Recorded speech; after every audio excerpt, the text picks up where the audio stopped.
Hello दोस्तों, untold story में आप सभी का स्वागत है। दोस्तों, आज हम बात कर रहे हैं हिंदी सिनेमा में अपने अभिनय से पर्दे पर अमिट छाप छोड़ने वाली खूबसूरत और दिग्गज अदाकारा माला सिन्हा की। माला सिन्हा किसी पहचान की मोहताज नहीं है। उनका नाम लेते ही उनके जीवन और फिल्मों में उनकी अदाकारी की झलकियां आंखों के सामने आने लगती हैं। दोस्तों, वीडियो पसंद आती है तो प्लीज़ इसे लाइक और चैनल को सब्सक्राइब ज़रूर करें। किसी ज़माने में खूबसूरती की मिसाल माने जाने वाली अदाकारा माला सिन्हा का जन्म 11 नवंबर 1936 को कोलकाता में हुआ था। इनके पिता बंगाली और मां नेपाली थी। माला सिन्हा का असली नाम आल्डा सिन्हा है, जो बहुत ही कम लोगों को पता है। माला सिन्हा जब स्कूल जाती थीं तो उनके दोस्त उन्हें डाल्डा कहकर पुकारते थे। वही माला के माता पिता उन्हें बेबी कहते थे, इसलिए कई दोस्त उन्हें डाल्डा सिन्हा तो कई बेबी सिन्हा कहने लगे। बचपन से ही माला को डांस और म्यूज़िक का शौक था और उन्होंने इसके लिए दोनों की ट्रेनिंग भी ली थी। डांस और गाने में माहिर होने के साथ साथ माला स्कूल के नाटकों में भी पार्टिसिपेट किया करती थी। एक दिन उनके स्कूल में एक फंक्शन था जिसमें एक फेमस फिल्म डायरेक्टर आए थे। इस फंक्शन में माला सिन्हा ने एक नाटक में भाग लिया।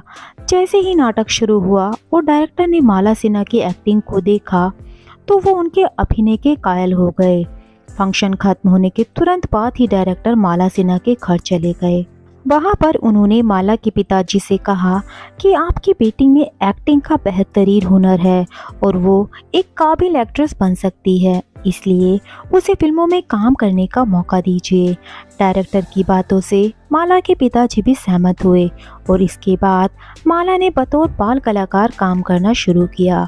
माला सिन्हा ने एक्टिंग करियर की शुरुआत बतौर बाल कलाकार एक बंगाली फिल्म जय वैष्णो देवी से की थी।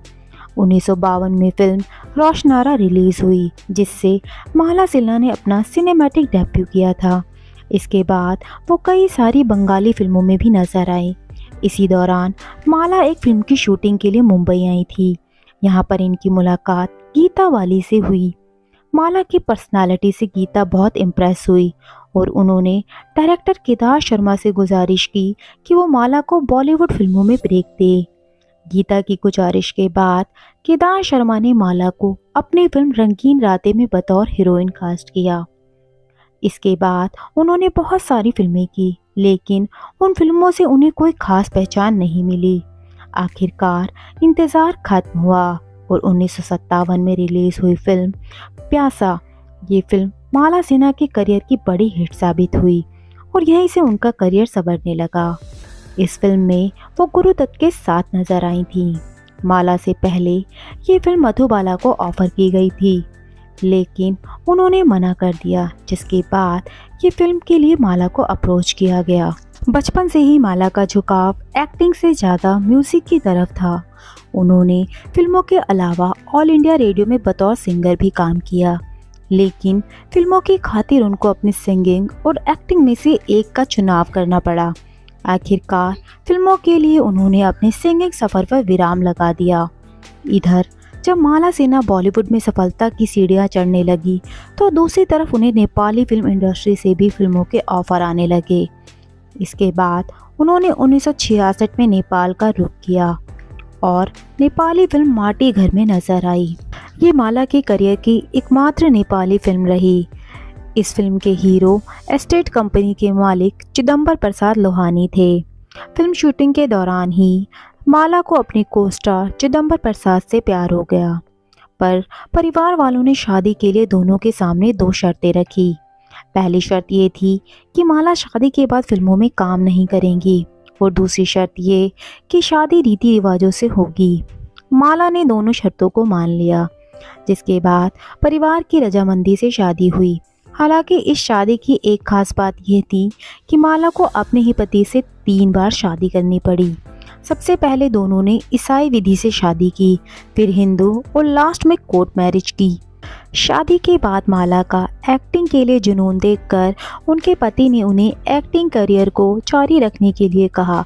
इस वजह से शादी के बाद माला ने अपनी एक्टिंग पर विराम नहीं लगाया। इस वजह से उनके पति से दूर मुंबई में रहना पड़ता था।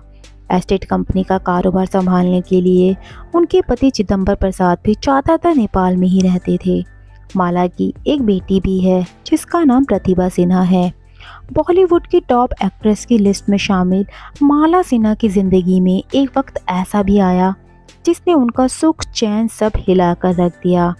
ये बात उस दौर की है जब एक तरफ माला सिन्हा कामयाबी के चरम पर थी, तो वहीं फिल्म इंडस्ट्री में ये बातें जोरों पर थी कि वे बेहद कंजूस हैं। यहाँ तक कि उन्होंने अपने घर पर नौकर भी नहीं रखा है। वो पैसे बचाने के लिए खुद ही सारा काम करती हैं। इसी दौरान उनके घर पर इनकम टैक्स विभाग ने छापा मारा, जिसमें उनके घर से 12 लाख रुपए नकद बरामद हुए। ये पैसे उनके बाथरूम की दीवार से मिले थे। इसके बाद ये मामला कोर्ट में चला गया। इतनी बड़ी रकम को बचाने के लिए उनके पापा अल्बर्ट सिन्हा भी सामने आए। अल्बर्ट के वकील ने तमाम तर्क दिए, लेकिन अदालत पर कोई असर होते ना देख अल्बर्ट के वकील ने उन्हें सलाह दी कि इन पैसों को पाने का एक ही तरीका है। माला को लिखित में स्वीकार करना होगा कि उसने ये रुपए फिजिकल रिलेशन बनाकर कमाए हैं। माला के लिए खुद को यूँ पेश करना आसान कतई नहीं था। आखिरकार माला ने अदालत में एक चौंका देने वाला बयान दिया, जिसे सुनकर वहां मौजूद सभी लोग हैरान रह गए। माला सिन्हा ने कोर्ट में ये कहा कि ये पैसे उन्होंने पेशेवृत्ति करके कमाए हैं। अपने दौर की माला सिन्हा बहुत कामयाब एक्ट्रेस थी। फिल्मों के लिए वह मोटी रकम भी चार्ज करती थी। माँ के जैसे ही उनकी बेटी प्रतिभा भी एक्ट्रेस बनना चाहती थी। इसी वजह से उन्होंने भी बॉलीवुड में एंट्री ली, लेकिन कामयाबी उनके हाथ नहीं लगी। बेटी के असफल होने पर माला सिन्हा ने पार्टीज में जाना बंद कर दिया और फिल्मी दुनिया से दूरी बना ली, और वह अब लाइमलाइट से काफ़ी दूर ही रहती हैं। दोस्तों, ये वीडियो आपको कैसी लगी, आप हमें कमेंट करके ज़रूर बताइएगा। दोस्तों, वीडियो पसंद आती है तो प्लीज़ इसे लाइक और चैनल को सब्सक्राइब ज़रूर करें। Thank you.